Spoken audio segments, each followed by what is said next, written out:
Ajla.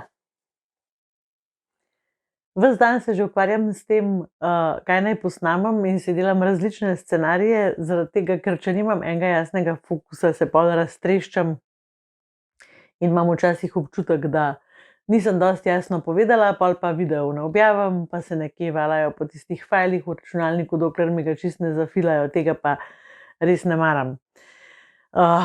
Ja, tako da sem danes se odločila, da bom delila eno mojo zgodbo, to pa zaradi tega, ker sem opazila, da vam te zgodbe pomagajo, da jih imate radi, da veliko vas mi napiše, koliko vam pomeni, da sem iskrena, da delim sebe, da delim svoje občutke, da sem preprosta. In ja, kakšnih stvari mi res ni težko deliti, tako da z veseljem pomagam s svojimi konkretnimi zgodbami. Če to deluje, je to super. Tako da bom govorila v bistvu o tem času zdajle, ki je bil za mnoge težek, za mnoge je bil boljši, lažji, so se bolj znašli. Jaz pa tega časa nisem ocenjevala na ta način, a mi je boljše, a mi je težje, ampak sem ga ocenjevala v bistvu na ta način, da sem opazovala sebe, kaj se mi dogaja. Tako da, pač, če sem čisto iskrena, lahko povem, da me je na začetku velika panika zagrabila, pač odpovedana so bila vsa predavanja, vsi nastopi, vse delavnice, in jasno, tako kot vsak verjetno najprej pomisli, kako bom preživel, in tudi pač jaz sem se ukvarjala s tem. Dokler potem v enem trenutku nisem videla, da pravzaprav tisti trenutek ničesar ne morem spremeniti. Zelo mi je bilo dragoceno, da je v tem času Albert sam s sabo naredil eno obljubo, in sicer, da bo v najinem odnosu ves čas se trudil biti povezovalen.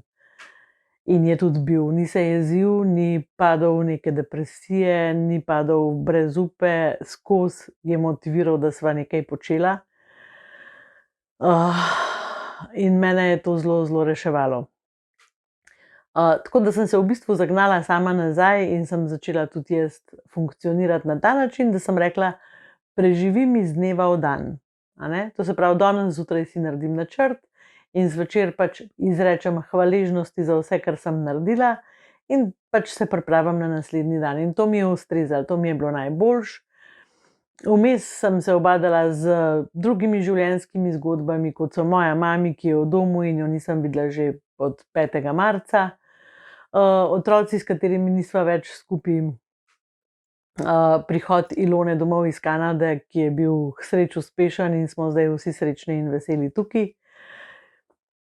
Ampak ves čas, tudi ko vam tole govorim, je pa v meni pač bila ena praznina, ki jo nisem mogla prepoznati, in sem se jo pa skozi zavedala, ampak sem rekla, dobro, to je pač od spremembe vedno prinašajo neke občutke, saj bo tudi ta praznina se napolnila s temi dejavnostmi, ki jih pač zdaj počnem. Zelo veliko delam na vrtu, pač delava z Albertom po Skypu, piševa, snemava, tako, ne. Dokler se mi ni zadnjič zvečer zgodilo, da sva pač z Albertom sva sedela odzunaj in sva pila pivo pri ognju, pa se mi je kar tako pripeljalo, a veste, in tako, glejte, to je proces, če se ukvarjate s sabo, to je proces, ki prihaja iz zavedanja. Skratka, jaz te praznine, ki sem jo čutila v sebi, nisem hotela potlačiti, nisem se je hotela znebiti, ampak sem jo sprejela kot del sebe, ki sicer ni bil prijeten del, ampak je bila ves čas z mano in jaz sem jo sprejela, bila sem z njo skupaj, doživljala sem jo, čutila sem jo. Kljub temu, da bi me lahko ta praznina strašila, zato ker mi je jemala smisel do delovanja, pač kar nisem videla smisla v enih stvareh, ki sem jih počela. No, in da se vrnem nazaj na ta večer pri ognju, jaz v enem trenutku rečem Albertu, a veš, Albert, koliko jaz pogrešam odre. In Albert mi tako reče, kaj pogrešaš? In sem rekla, oder, na katerem stojim. Pogrešam mikrofon, ki ga držim v roki. Pogrešam ljudi. In ko sem rekla, pogrešam ljudi, so se mi samo ulile solze. In v tistem trenutku se je ta moja praznina napolnila s temi solzami, s tem občutkom pogrešanja. Koliko vas pogrešam? Koliko pogrešam vaš pogled iz dvorane? Koliko pogrešam vaša vprašanja iz dvorane? Koliko pogrešam vaš smeh iz dvorane? Koliko pogrešam vaše solze? To dinamiko, ki se je dogajala na najinih predavanjih skupaj z vami. Še zdajle bi lahko začela jokati. Res vas pogrešam. Res mi manjkate.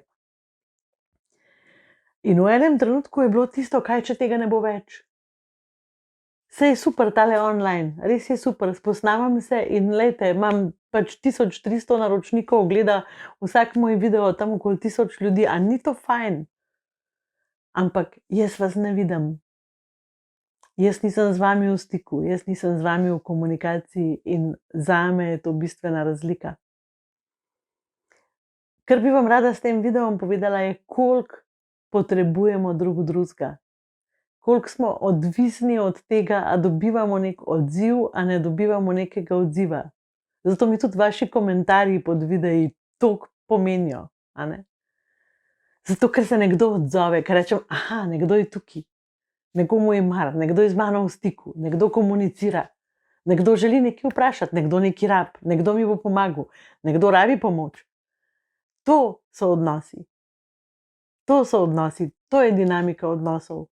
To, da se mi odzivamo drug drugemu na različne načine in da znamo te odzive spoštljivo sprejemati, tudi tiste, ki nam kdaj ne pašejo, da tudi če nam kdaj kaj ne paše, da se zavedamo, da tudi ta ne paše je moj občutek.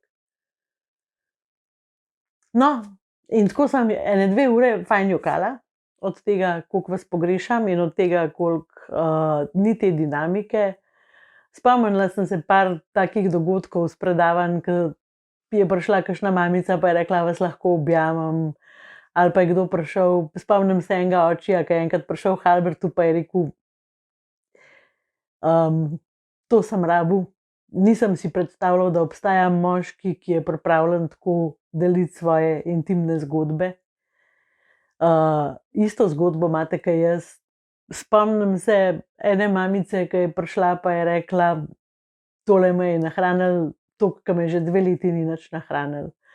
Spomnim se teh vaših odzivov, točno to zdajle rabim, midva se ločujeva, midva sva v konfliktu, midva imava stisko z otrokom.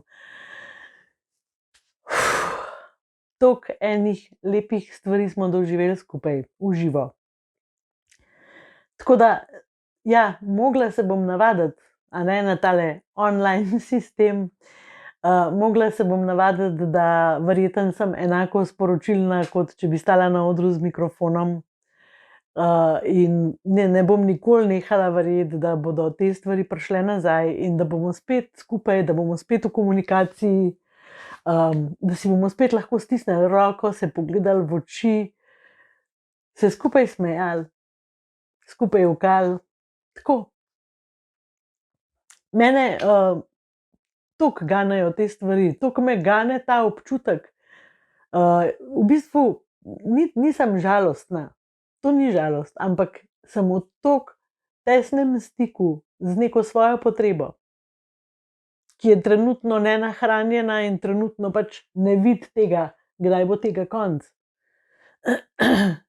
In zato je tako. Ni vedno žalost za solzami. Za solzami je lahko marsikaj drugega. Za temi solzami je tudi nek občutek sreče. Nekaj, kar sem že doživela, nekaj, kar vem. Nekaj, kar vem, koliko je zame pomembno. Tako da, ja, mogoče sem danes odprla en del te teme, ki se ji reče smisel. O teh smislih bom zdaj govorila kar nekaj časa. Ampak ko mi začnemo izgubljati nek smisel v nekih stvareh, takrat se moramo vprašati, kaj se z nami dogaja.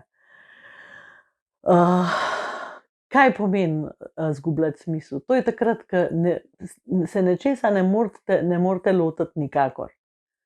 Takrat se vprašajte, kaj pa je smisel, da bi se tega lotila? Kaj je smisel, da bi se tega lotil? Kje je moj smisel tukaj? In če ne boste našli smisla, po vsej verjetnosti ne boste mogli se tega lotiti oziroma tega ne boste naredili glih z največjim srcem. Skratka, smisel je v bistvu ena temeljna energija, en temeljni motiv za to, da mi delujemo, za to, da mi funkcioniramo, za to, da mi čutimo, smo pozitivni, naravnani k nekim lepim stvarem. Tudi recimo depresivni ljudje, če jih boste kaj vprašali, v ničemer ne bojo videli smisla, še v tem ne, da se na kavču ne morejo premakniti. To je zelo težko. Tako da, dajte slediti svojim smislom, malo se vprašajte, kaj so vaši smisli, da delujete, da počnete različne stvari, da ste v različnih vlogah, rečem različne vloge, mislim starši, otroci, partnerji, prijatelji, sosedi in tako naprej.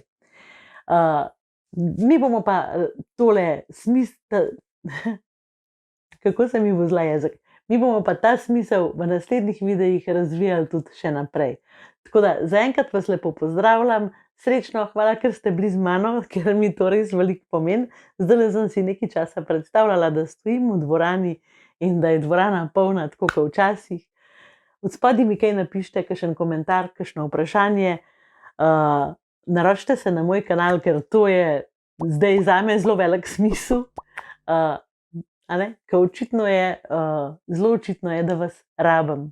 In to vam čisto iskreno povem, rabim vas. Srečno, hvala, ker ste bili z mano.